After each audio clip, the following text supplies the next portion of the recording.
Hi, today I'm going to show you how to make your own window shutters. Normally they call these Bahama shutters, but I'm going to show you how to make your own window shutters using Walmart and Home Depot.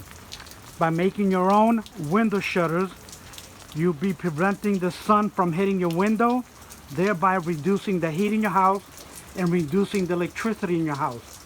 Okay, just follow me. I did not know it was going to be raining today, but I'm going to show you how to make your own window shutters. I got it here on my living room floor. All right, and this is what you're going to do. You're going to measure your window, and then what you're going to do is you're going to go to Walmart.com and choose the size of your window, the size and color of the shutters that you want to buy. I bought 3 boxes. There's 2 in a box, so you get a pair for $20.75, and I chose burgundy.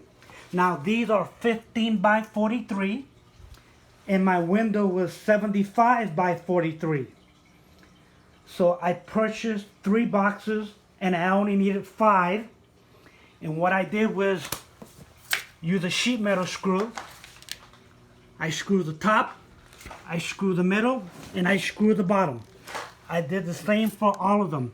The bottom, screw the middle, screw the top, until I got all 5 together.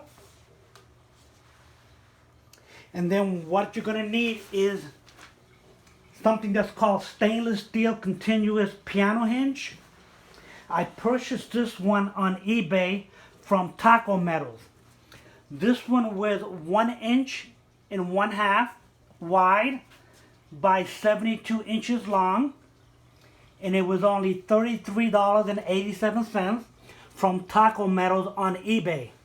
Okay, you're going to use that as a top brace, and that'll brace all 5 together. Then what you're going to do is you're going to go to Home Depot, and you're going to get what is called a Hyco bar.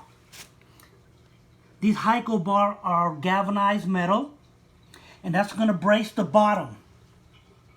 Okay, at Home Depot, they were $1.27 each, and I purchased 3. Okay, and if it's a little bit longer, then I'll just cut the ends off. All right, so then make sure you get these stainless steel overhead Phillips.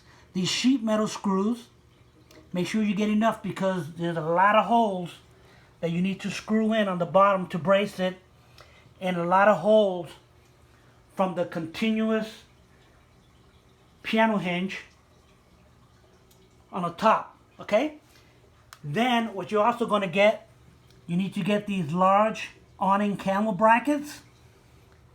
They were about $3.71, and you're going to need one on each side, one on the bottom and one on the bottom over here. Then you're going to screw the other ones to the wall, and you're going to brace it with this broom. I bought this Home Depot broom for $5.97. You're going to need 2 brooms. You're going to be drilling holes on each side to attach the large awning camel bracket. And the other large awning camel bracket you're going to screw